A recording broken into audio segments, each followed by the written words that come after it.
Asyhadu an la ilaha illallah wahdahu la syarikalah wa asyhadu anna Muhammadan abduhu wa rasuluhu alladzi la nabiyya ba'dahu ma ba'd. Alhamdulillah, puji syukur kepada Allah, salawat dan salam kepada baginda Rasulullah sallallahu alaihi wasallam. Di kesempatan sore hari ini alhamdulillah Allah masih memberikan kita kesempatan keleluasaan setelah melaksanakan ibadah sholat maghrib secara berjamaah, yang kemudian kita lanjutkan dengan majelis ilmu. Pembahasan sebelumnya di luar materi lanjutan ya. Tapi yang kemarin mau dilanjut apa enggak nih Pak? Hah? Sudah cukup ya? Sudah jelas ya bahwa tidak ada yang namanya setan, hantu, enggak ada. Islam tidak kita sebagai orang Islam tidak meyakini itu, ya. Memang zaman Nabi Shallallahu Alaihi Wasallam sedikit ya menuntaskan kemarin, karena kemarin ada pertanyaan tentang apa?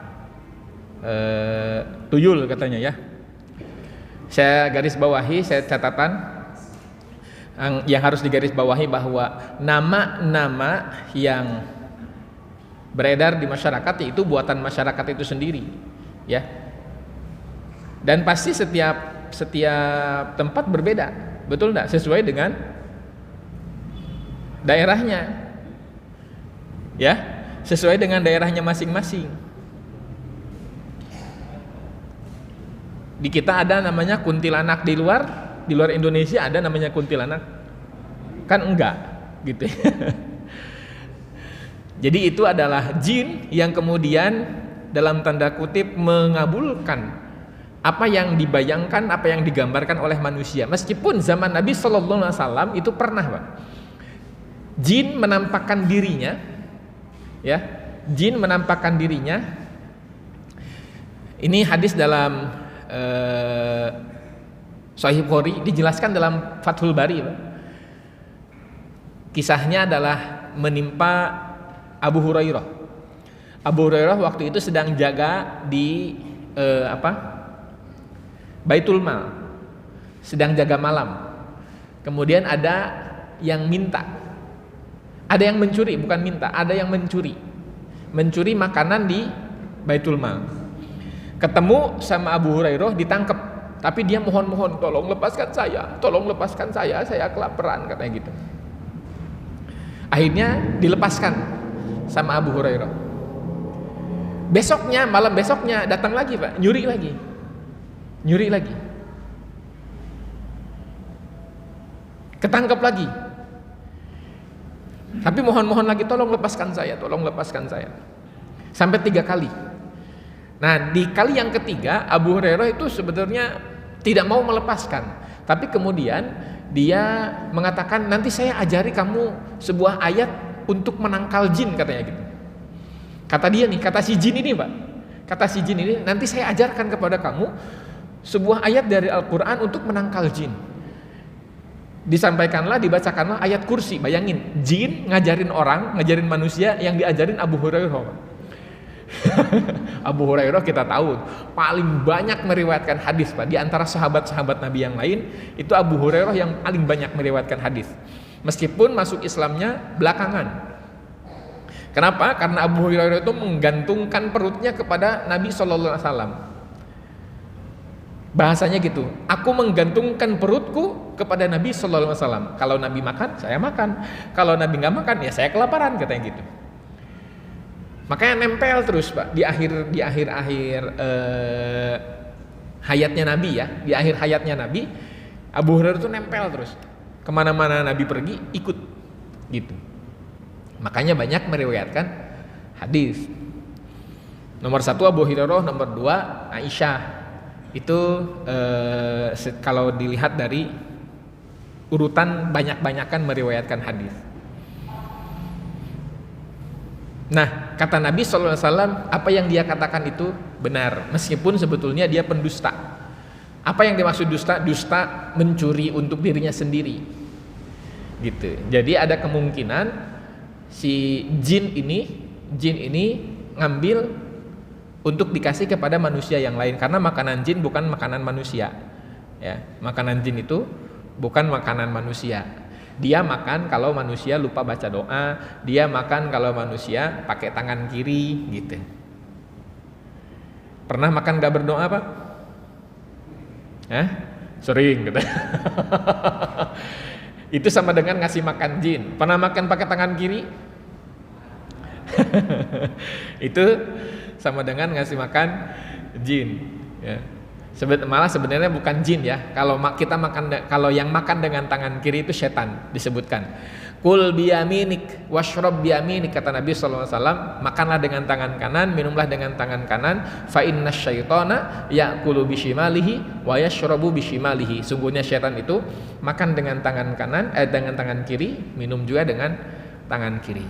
Kalau minum sambil berdiri boleh, Pak? Minum sambil berdiri boleh enggak? Boleh enggak? Kata Nabi sallallahu alaihi wasallam, la yashrabanna ahadukum qa'iman. Jangan di antara kalian minum sambil berdiri. Meskipun dalam kasusnya Nabi sallallahu alaihi wasallam pernah minum sambil berdiri, Pak. Dalam kasusnya. Dan itu momen-momen tertentu saja. Kalau memungkinkan untuk duduk, duduk. Kalau tidak memungkinkan untuk duduk, tidak apa-apa sambil berdiri. Sekarang suka banyak tuh jamuan-jamuan di pernikahan atau di apalah gitu yang tidak menyediakan kursi. Istilahnya standing party. Pestanya sambil berdiri. Nggak ada kursi, banyak, pernah saya juga. Ini gimana nih, nggak ada kursinya. Gimana, Pak? Ya sudah, berdiri saja, nggak jadi masalah, Pak. Ya, karena memang tidak memungkinkan. Tapi sekali lagi, kalau memungkinkan, duduk, gitu. Daripada kita duduk di lantai yang itu kemudian kotor dan lain-lain, gitu ya.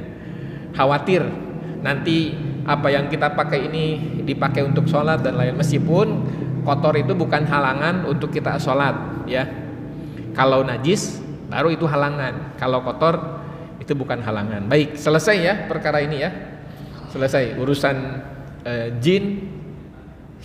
Kesimpulan dari kemarin, jin itu bukan makhluk gaib. Kita dan jin sama, setara. Sama-sama punya kewajiban.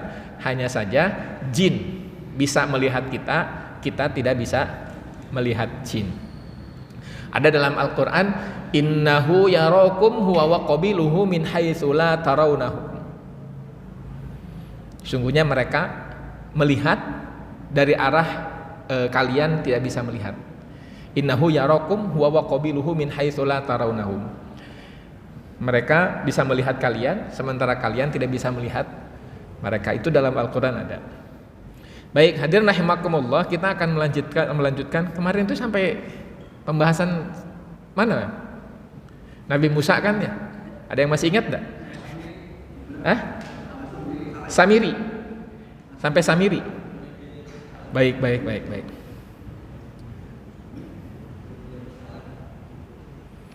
Samiri ya.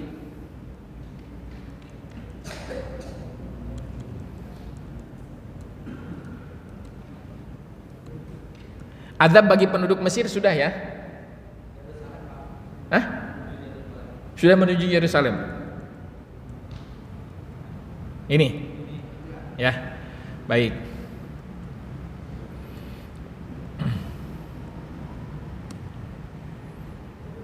Ya sudah nyebrang ya, 10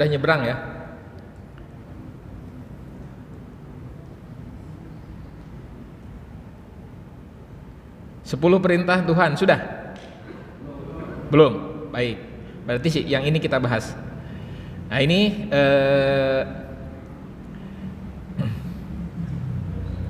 baik, ini hari raya Bani Israel. Itu hari selamatnya Bani Israel menjadi hari raya tanggal 10 Muharram, yang kemudian di kita syariat Nabi Muhammad SAW dipakai untuk puasa, disebutnya puasa Asyura. Nah, apa yang mereka lakukan adalah menyembelih kambing, kemudian darahnya ditumpahkan di depan pintu rumah, tidak boleh direbus dan harus dipanggang. Ya mungkin inilah riwayat kenapa kalau Idul Adha di kita suka nyate. mungkin Mbak, mungkin. Akan tetapi begini Mbak, Nabi Muhammad SAW itu senang mendapatkan umat yang luar biasa berbeda dengan umat dari nabi-nabi sebelumnya. Nabi-nabi sebelumnya hampir rata-rata, tidak semua, hampir semua, kalau mereka disuruh untuk jihad, mereka menolak. Umatnya Nabi sebelum Nabi Muhammad, mereka disuruh untuk berjihad, diajak untuk berjihad, mereka tidak mau. Kalau umatku disuruh berjihad, diajak berjihad, wah semangat, gitu, semangat. Kemudian yang kedua, umat-umat sebelum Nabi Muhammad itu kalau berkurban, sedekah, itu sedekahnya bukan ke sesama, Pak. Ya, kurban, terutama kurbannya, ibadah kurban atau bahasa kita sekarang kurban yang sebenarnya namanya udhiyah, ya, menyembelih hewan itu dibagikan kepada sesamanya. Sedekah diberikan kepada sesama, zakat diberikan kepada sesama. Umat-umat Nabi sebelum Nabi Muhammad itu kalau zakat, kalau kurban itu diletakkan di suatu tempat, kalau zakatnya diterima, kalau kurbannya diterima, itu hilang, dilahap api. Kalau tidak diterima, dimakan hewan buas. Gitu Pak. Jadi ciri diterima atau tidaknya itu ketahuan dan tidak dinikmati oleh sesamanya. Itu kata Nabi SAW, bedanya. Nanti ada pembahasannya. Baik, hadirin rahimakumullah. Ini ada dua riwayat, ada dua penjelasan ketika Nabi Musa selesai nyebrang di Laut Merah. Ada dua pendapat. Yang pertama jalur yang ke bawah itu, ya. Yang kedua jalur ke atas. Tapi lebih disepakati jalurnya lewat jalur bawah, gitu. Lewat jalur bawah, bukan jalur atas. Nah ini gambaran lain juga. Ada beberapa perbedaan pendapat. Di wilayah Mesir, tepatnya di Gunung Musa atau disebut juga Gunung Sinai, ya. Di barat daya Syam, yakni di Gunung Az-Zaitun yang kita ketahui ada di surah At-Tin, ya. Wat-tini waz-zaitun wa turi sinin. Tur itu bukit atau gunung. Sinin itu ya Sinai. Jadi kalau kita nyebut Gunung Sinai ya nggak harus pakai turnya. Di kita kadang suka diborong Gunung Tur Sinai. Padahal tur itu gunung atau bukit. Ini perbedaan pendapat tentang posisi, ya. Silahkan boleh dibaca lah. Jadi dari berbagai referensi ada perbedaan pendapat tentang posisi Gunung Sinai atau Gunung Musa disebut nama lainnya. Baik. 10 perintah Tuhan atau dikenal dengan the 10 commandment. 1. Ibadah kepada Allah. 2. Dilarang syirik. 3. Dilarang bersumpah palsu. 4. Menjaga kesucian hari Sabtu atau hari Sabat. 5. Menghormati orang tua. 6. Jangan membunuh anak. 7. Jangan berzina. 8. Jangan mencuri. 9. Jangan bersaksi dengan kesaksian palsu. 10. Jangan menginginkan milik orang lain, rumah, istri, budak, hewan, ternak, dan lain-lain lah. Atau dengan kata lain, jangan dengki, jangan iri, jangan menginginkan apa yang dimiliki oleh orang lain. Karena kan iri itu begitu.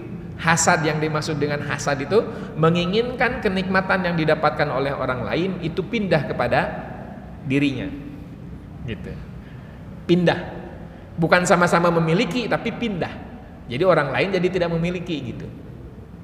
Itu 10 perintah Tuhan atau 10 perintah Allah yang diberikan kepada Nabi Musa bersama Bani Israel. Nah, perintah untuk Nabi Muhammad SAW tidak jauh berbeda. Yang pertama, jangan syirik ya dengan sesuatu apapun. Wa man kana yarju liqa'a rabbih falyamal amalan sholihan wala yusyrik bi'ibadati rabbih ahada. Ada di surah apa? Surah Kahfi ayat terakhir. Pada hafal ya, alhamdulillah. Wa man kana yarju liqa'a rabbih falyamal amalan sholihan wala yusyrik bi ibadati rabbih ahada. Tidak 1110, satu pun jangan.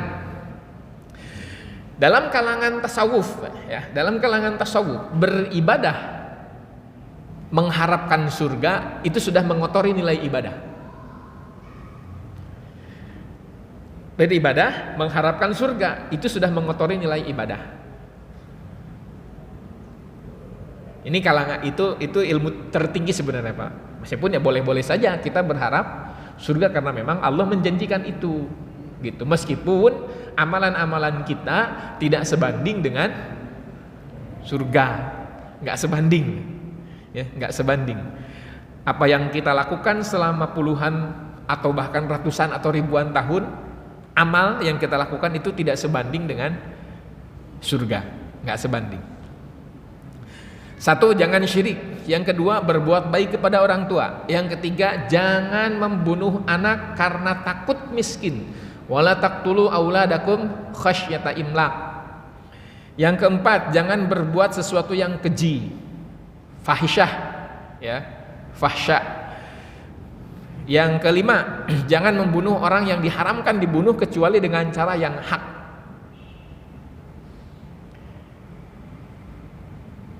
Siapa yang boleh dibunuh? Siapa yang boleh dibunuh? Satu, orang kafir yang memerangi. Kalau jangan memusuhi aja Bang. Mentang-mentang orang kafir itu pasti semuanya memusuhi, tapi kalau dia ngajak perang baru gitu. Nabi SAW tidak pernah ngajak perang ya. Nabi tidak pernah ngajak perang sekalipun. Jadi Nabi itu hanya bertahan. Termasuk perang Badar. Kan perang Badar bukan untuk perang Bang ya. Perang Badar itu tidak dalam rangka perang.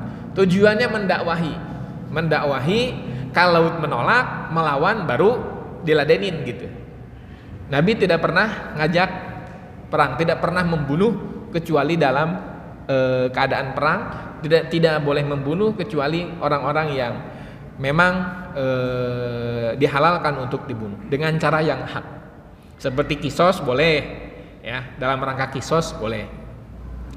Kemudian jangan memakan harta anak yatim. Kemudian sempurnakan takaran dengan adil, dan banyak lagi yang lain sebenarnya, tidak hanya 10, tidak hanya yang tertulis di sini. Baik, hadirin rahimakumullah, ajaran Bani Israel itu tercantum dalam surah Al-Baqarah ayat 83. Perjanjiannya itu wa id akhadha rabbuka min wa id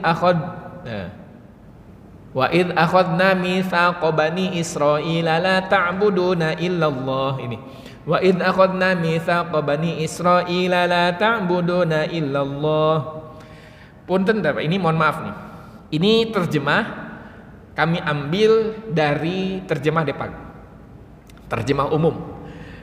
Ya. Meskipun secara kaidah ini kurang tepat. Ya, secara kaidah kurang tepat. Kalimat la ta'buduna illallah itu bukan diartikan jangan menyembah, tapi artinya tidak. Perhatikan, la ta'buduna illallah. Terjemah yang benar menurut kaidah la ta'buduna illallah artinya kalian tidak akan menyembah kecuali hanya kepada Allah. Itu terjemah yang tepat. Tahu dari mana? Jadi la di sini artinya tidak, bukan jangan. Mendeteksinya dari nun di kalimat ta'buduna. Ada nunnya. Kalau nunnya hilang, la ta'budu baru artinya jangan menyembah. Itu membedakan antara la yang tidak dan la yang jangan. La tusyriku bihi syai'a. La tusyriku ada alifnya. Setelah waw itu nunnya hilang diganti dengan alif, maka artinya jangan. Tapi kalau ada nunnya, la ta'buduna artinya jangan, kalian tidak akan menyembah. Jadi Bani Israel sepakat. Jadi bukan larangan, tapi kesepakatan, dan Bani Israel menyanggupi. Dan ingatlah ketika kami mengambil perjanjian dengan Bani Israel bahwa satu, kalian tidak akan menyembah kecuali Allah. Itu Bani Israel sepakat. Bukan perintah, tapi kesepakatan. Sudah siap. Gitu. Kemudian, nah ini gambaran Gunung Sinai. Terjadilah distorsi. Nah ini mulai penyimpangan.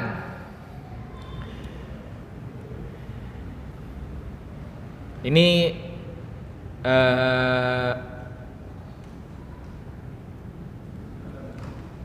jalur yang ditempuh oleh Bani Israel. Nanti ada pembahasannya nanti. Ini kok kecepatan ini nunjukin petanya. Ketika Bani Israel sudah menyeberang Laut Merah, sudah selamat dari kejaran Fir'aun, kata Allah Subhanahu wa taala di surah Al-A'raf surat ke-7 138. Wajawazna bi bani Israil al-bahr fa'atau ala qaumin ya'kufuna ala asnamin lahum. Kata Allah, kami seberangkan Bani Israel ke seberang lautan. Kemudian setelah mereka sampai pada suatu kaum ya'kufuna ala asnamin lahum, mereka sedang beribadah, mereka sedang menyembah berhala. Qalu, kata mereka, ya Musa ij'al lana ilahan kama lahum alihah. Wahai Musa, jadikanlah bagi kami Tuhan sebagaimana mereka punya Tuhan. Bayangkan Pak, baru selesai diseberangkan oleh Allah Subhanahu wa taala, diselamatkan melalui kejadian yang luar biasa, laut terbelah. Yang seharusnya itu bertambah keimanannya. Betul ya? Harusnya bertambah keimanan. Diberikan nikmat yang luar biasa, ketemu orang-orang yang sedang menyembah berhala. Dalam hal ini yang mereka lihat adalah ashabul aikah, orang-orang penyembah pohon. Jadi ada orang sedang mengelilingi pohon dan mereka menyembah pohon itu. Kata Bani Israel, jadikanlah kami Tuhan sebagaimana mereka punya Tuhan. Ini memberikan gambaran, Pak. Hari kiamat itu tidak akan dialami oleh orang-orang yang beriman. Ya, hari kiamat itu tidak akan dialami oleh orang-orang yang beriman. Disebutnya syarrun nas. Kalau orang yang mengalami kiamat itu seburuk-buruk manusia, syarrun nas. Jadi orang-orang yang mengalami fase kiamat sudah dipastikan itu orang kafir. Tapi kan sebelum kiamat itu kan terjadi perang besar dulu, ya, antara manusia melawan Ya'juj dan Ma'juj, kemudian melawan Dajjal. Setelah kemenangan diraih oleh umat Islam, mereka euforia, senang luar biasa, mendapatkan nikmat yang luar biasa. Dajjal loh, maksudnya masalahnya perang melawan Dajjal, yang kita selalu berdoa agar kita dihindarkan dari fitnah Dajjal. Dajjal sudah kalah, kan itu salah satu nikmat luar biasa gitu bagi manusia. Tapi setelah itu berarti nggak lama lagi kiamat gitu. Kok bisa kiamat tidak dialami oleh orang-orang yang beriman? Ini gambarannya, Pak. Nggak jauh beda dengan Bani Israel.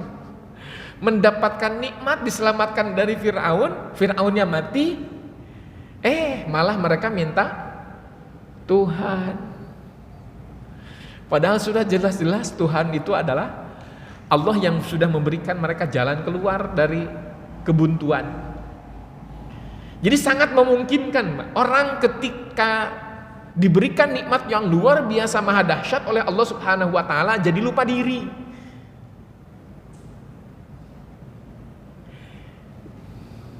Ini kalau boleh saya sebutkan nih Pak,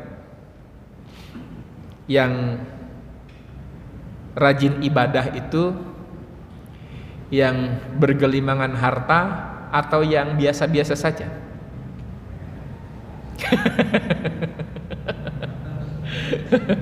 Mohon maaf nih.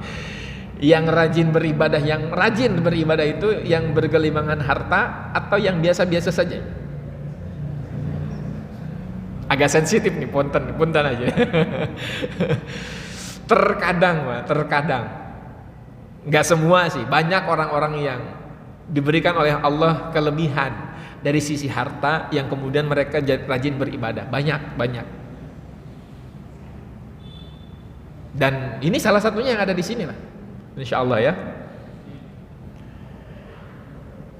Ada orang nggak punya kendaraan, minta sama Allah, ya Allah kalau saya diberikan kendaraan saya akan lebih rajin. Kenapa? Jadi saya lebih mudah berangkat ke masjid. Allah kasih sepeda, rajin tuh, masih rajin Pak ke masjid. Dia berdoa lagi, ya Allah sepeda nih lama-lama capek juga ya. Kayaknya kalau pakai motor lebih enak nih ya Allah. Lebih enak kalau pakai motor. Allah kasih tuh motor. Jadi rajin, alhamdulillah rajin. Ya Allah, kayaknya motor agak susah ini kalau untuk berbuat baiknya. Pengen kayaknya ngajak orang-orang gitu. Jadi kalau yang dalam perjalanan ke masjid itu bisa saya ajak. Kalau motor muatnya 1 atau 2 orang doang. Kalau mobil kayaknya bisa jadi lebih banyak. Akhirnya Allah kasih mobil. Bener nggak? Begitu punya mobil, lebih rajin ke masjid dan lebih banyak supaya bisa lebih banyak ngajak orang. Ada yang begitu, ada. Sayangnya malah jadi banyak alasannya. Aduh, ke masjid pakai mobil repot juga nih parkirannya nih. Aduh, baru dicuci nih. Wah, banyak alasan. Termasuk yang mungkin sebagian tadi ada yang dikasih motor jadi malah nggak sempet ke masjid. Begitu. Ini kisahnya sama seperti Sa'labah. Meskipun ini beberapa ulama mendoifkan riwayat hadisnya. Tahu Pak kisah Sa'labah? Ini cukup masyhur nih, meskipun dipertanyakan kesohihan ceritanya. Tapi kita bisa ambil hikmah lah, ambil ibroh. Sa'labah ini minta didoakan oleh Nabi, ya Rasul, kalau saya punya begini-begini, wah akhirnya didoakan oleh Rasul. Bahkan tidak hanya didoakan, dikasih modal sepasang kambing. Akhirnya dia rawat kambing itu hingga dari asalnya 2 menjadi 4, dari 4 jadi 8. Wah, sampai akhirnya banyak sekali. Yang tadinya rajin ke masjid lama-lama mulai jarang-jarang, mulai bolos, sampai akhirnya tidak pernah kelihatan sama sekali di masjid. Bahkan kata Nabi SAW, tagih zakatnya. Begitu ditagih, kata Sa'labah, aduh ini repot ini, ngitungnya gimana ini gitu. Akhirnya banyak alasan. Itu ibrohnya saja. Kita bagus, sangat bagus ketika kita meminta kepada Allah Subhanahu wa taala agar diberikan kelebihan dari segi harta, supaya kita bisa lebih banyak bersedekah, bisa lebih banyak membantu orang lain, supaya lebih banyak pahala dan lain-lain. Sangat bagus, Pak. Sangat bagus. Bahkan itu bisa membantu perekonomian yang lain misalkan dan lain-lain lah. Sangat bagus. Hanya hati-hati saja. Tetap tunaikan kewajiban. Baik, hadirin rahimakumullah, Bani Israil minta dijadikan Tuhan. Nabi Musa kan marah. Ya. Kata Nabi Musa, "Innakum qaumun tajhalun." Kalian ini. Mungkin kalian ini bahasanya terlalu halus ya. Kalian ini orang-orang bodoh, kata Nabi Musa. Maka dari sini Pak, bisa kemudian disimpulkan, orang sepintar apapun, orang setinggi apapun gelarnya, kalau dia tidak beriman kepada Allah sama dengan bodoh. Sepintar apapun orang, setinggi apapun gelarnya, kalau dia tidak beriman, dalam pandangan Islam itu disebut jahil. Makanya kita kenal dengan Arab jahiliyah. Ya, jahiliyah itu bukan orang-orang bodoh secara peradaban, bukan Pak. Karena mereka jauh dari tauhid. Ya. Jahiliyah itu karena mereka jauh dari tauhid, bodoh dalam beragama. Baik, hadirin rahimakumullah. Kemudian itu Allah maafkan. Bentar lagi, masih ada waktu. Allah maafkan. Dalam perjalanan mereka mendapatkan kesulitan dalam mencari makanan. Maka kemudian Allah Subhanahu wa taala memberikan jamuan dari langit. Bentuknya manna dan salwa. Wa dhallalna 'alaikumul ghamama wa anzalna 'alaikumul manna wassalwa. Kata Allah di surah Al-Baqarah ayat 57. Dan kami naungi kalian dengan awan. Bayangkan, selama perjalanan Bani Israel mereka dinaungi awan. Yang keutamaan itu Allah biasanya hanya memberikan kepada para nabi. Ini dengan umat-umatnya. Pak, pernah dinaungi awan ketika kepanasan? Boro-boro. Ini umatnya Nabi Musa, Bani Israel, dalam perjalanan pulang ke Yerusalem itu dinaungi awan. Jadi mereka tidak merasakan kepanasan. Kurang sayang apa lagi Allah sama Bani Israel? Kurang istimewa apa Bani Israel? Dalam pandangan Allah Subhanahu wa taala, diperlakukan oleh Allah Subhanahu wa taala luar biasa. Kemudian diberikan manna dan salwa. Manna ini makanan dari langit sejenis roti, Pak. Dalam satu riwayatnya, saya jelaskan dulu. Sejenis roti berwarna putih dan manis, menjadi makanan pagi atau sarapan bagi Bani Israel. Sementara salwa adalah sejenis burung dara, burung puyuh dan lain-lain lah, ukuran seperti itu, Pak. Ya, seukuran itu. Dan mudah ditangkap. Menjadi makanan sore, jadi paginya mereka makan roti, ya.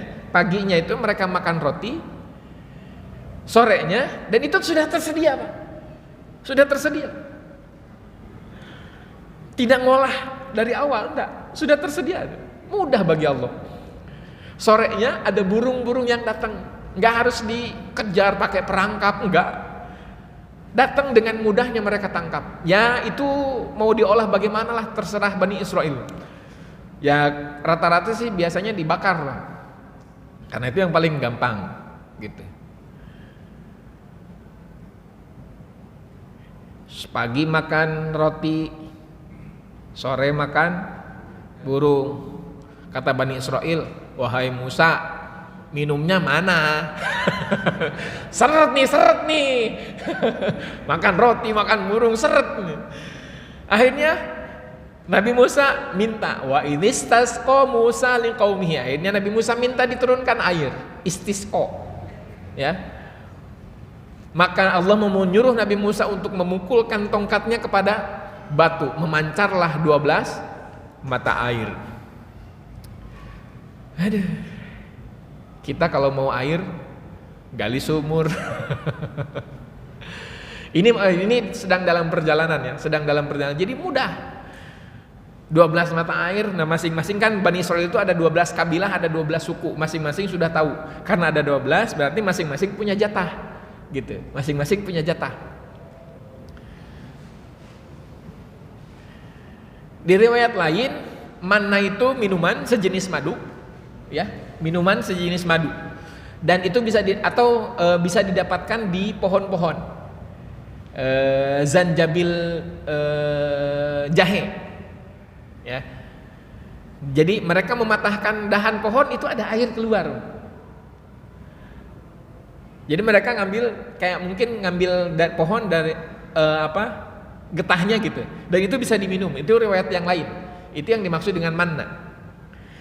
Ngambil dahan pohon, dipatahkan, itu keluar air, dan itu rasanya manis. Bayangkan nikmat apa lagi gitu.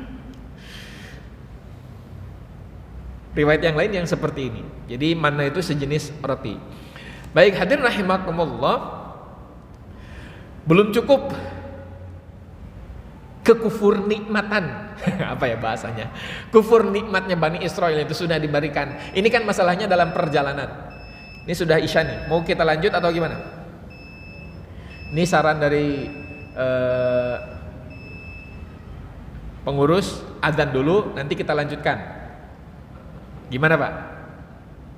Azan dulu, nanti kita lanjutkan, atau bagaimana?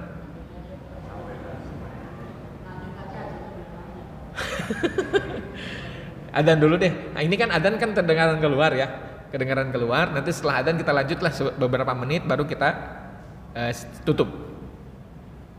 Itu usul dari pengurus. Gimana? Saya ngikutin saja. Ini sudah masuk waktu isya.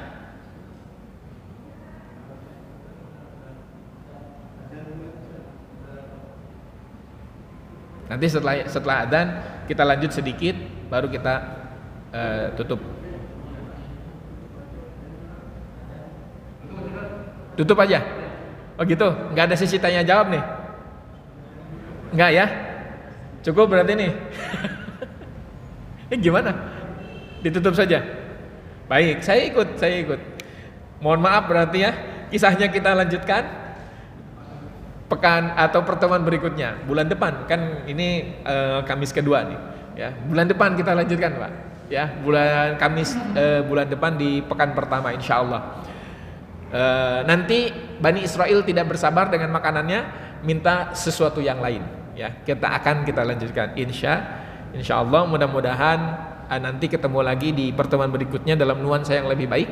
Semoga yang sedang sakit Allah sembuhkan, yang sedang diuji oleh Allah bisa diberikan kemudahan agar lulus dalam ujiannya, yang sedang dililit hutang semoga Allah segera bisa berikan jalan keluar agar bisa melunasinya, dan semua yang memiliki hajat-hajat semoga Allah kabulkan, Allah mudahkan proses dan agar terpenuhi semua hajat atau kebutuhannya, amin ya rabbal alamin. Aqulu qouli hadza wa astaghfirullah li wa lakum, subhanakallahumma wa bihamdika asyhadu an la ilaha illa anta astaghfiruka wa atubu ilaik. Assalamualaikum warahmatullahi wabarakatuh. Satu.